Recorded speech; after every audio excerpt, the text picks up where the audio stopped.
তিন ম্যাচ পর একাদশে ফিরেই চমক দেখালো রিশাদ হোসেন। দর্শক, 5 মে পিএসএল এ মুখোমুখি হয় রিশাদের দল লাহোর কালান্দার্স ও করাচি কিংস।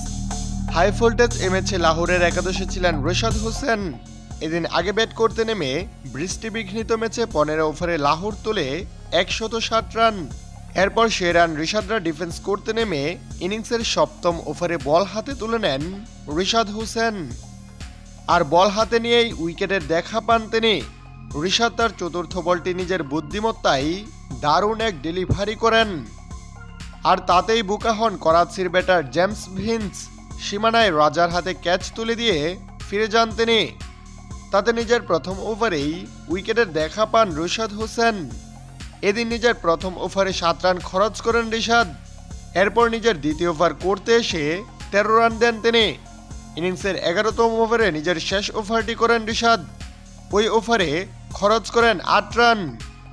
এতে এদিন 3 ওভারে 28 রান দিয়ে এক উইকেটেই সন্তুষ্ট থাকতে হয় রিশাদ হোসেনকে। শেষ মুহূর্তে ম্যাচ জমে ক্ষীর, কারণ শেষ 6 বলে করাচির জয়ের জন্য প্রয়োজন হয় 7 রান। তখন লাহোর কালান্দার্সের হয়ে বল করতে আসেন ডেরিল মিচেল। নিজের প্রথম বলে উইকেট, দ্বিতীয় বলে 1 রান, তাতে 4 বলে দরকার হয় 6 রান। কিন্তু মিচেলের তৃতীয় বলে বিশাল এক ছক্কা মেরে ম্যাচ জিতে নেন করাচি কিংস। তাতে শ্বাসরুদ্ধকর এক ম্যাচ হারতে হয় রিশাদের দল লাহোর কালান্দার্সকে।